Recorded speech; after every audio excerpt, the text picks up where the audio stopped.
Hello guys, this is my last vlog, vlog 3, which is based on the coaching process. So in this vlog you're going to be looking at me going through a standard ramp-based warm-up on our usual match day -2, which we go through shape work and be a match prep situation.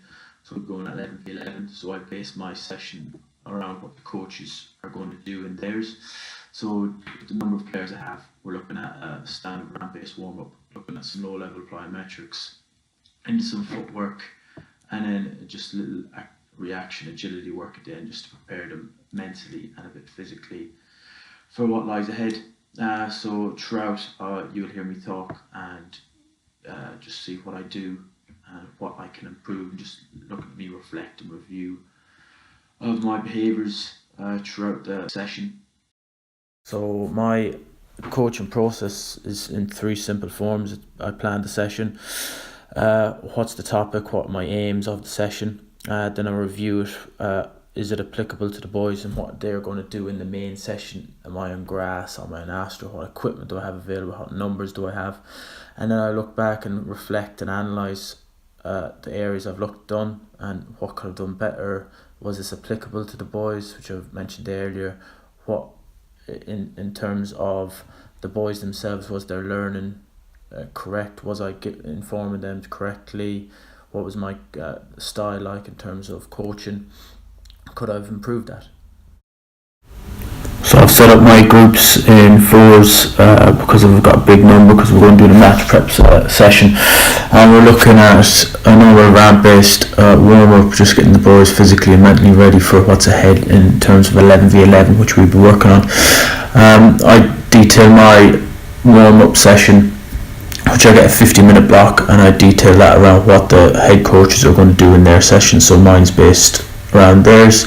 So mine's preparing the boys for an 11v11 game, and we're looking at just normal ramp base. So raise, activate, mobilize, potentiate. So I'm just raising the boys' heart rates through normal ramp base methods: jogging, back pedal, side to sides, karaoke, etc. And we're going to activate, and then we're going to mobilize and potentiate, and then I'm going to set up the boys and get them into a nice reactive agility game in just head-to-head in 4s. And you're going to see what I'm like as a coach. I'm very verbal in the way I talk, so I'm always trying to get players to interact, try to build a relationship within the session, so get boys going, enjoying the session, going with a smile on their faces into the main coaching session, which they're very big on.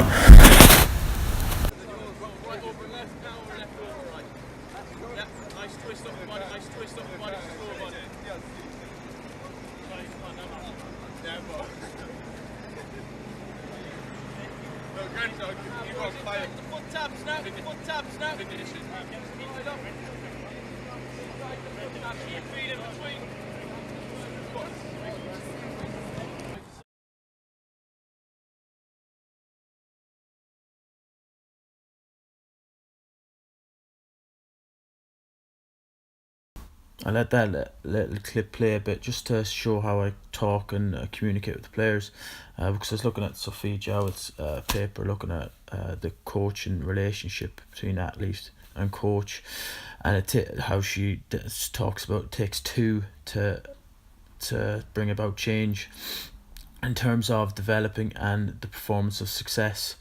And I'm very big on my relationship with players, and it comes from that little buy-in I feel I have with a group, and how I communicate effectively across.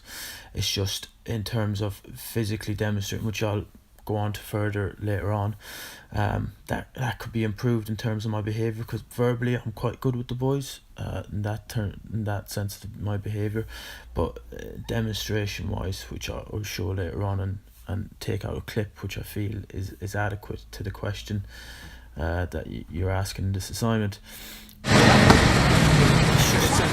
Bring that on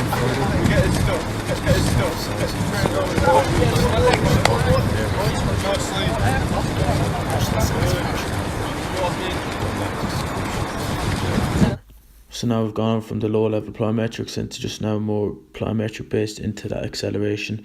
So we're just looking at little pogos for a 5 meter distance into a little acceleration along with your ankling as well and your side to side stuff. So just getting in that little change of direction, and then we'll go into some straight leg bounding as well.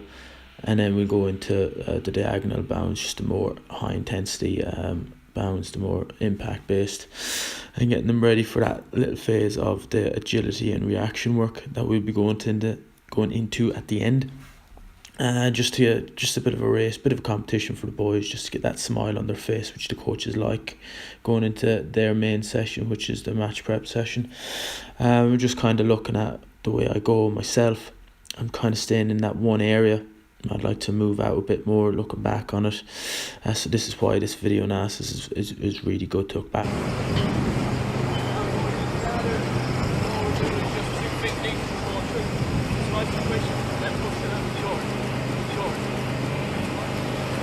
Nice walk in there.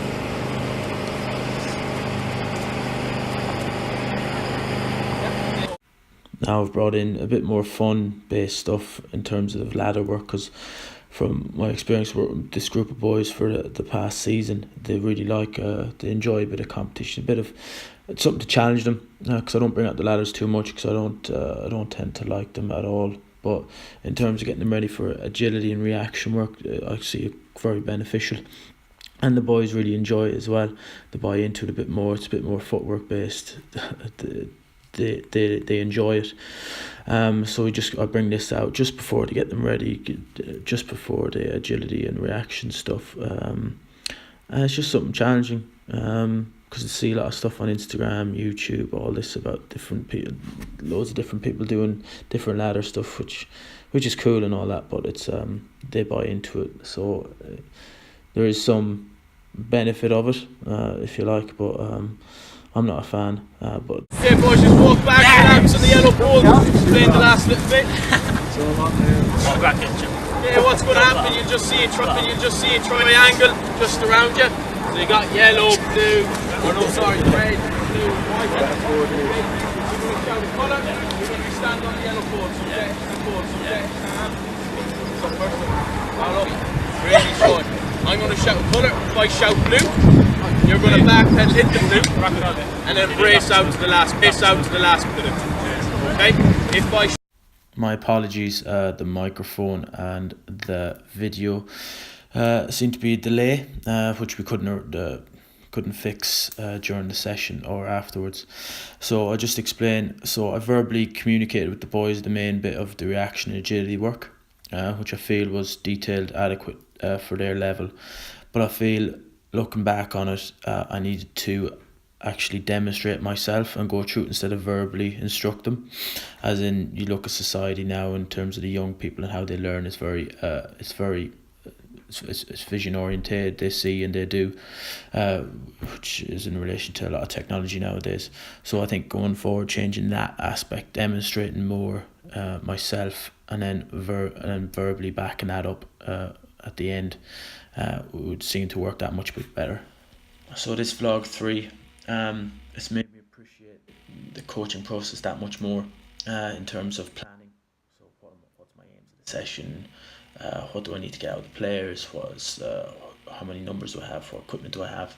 Doing the session, and then getting the video analysis to review it back to me, getting them to look at it so I can look back on what I've done and what can I improve, and in review. So like this video myself, analysing what I've done in terms of video and just in terms of the coaching points I've given, how I communicate with players, in terms of my coaching cues, how did I talk to players, verbal and physical demonstrations, which I said I need to improve on. That's the big behaviour part I need to improve on, is the physical demonstration, because I just need to back the verbal up with the physical side. And then what can I do next time?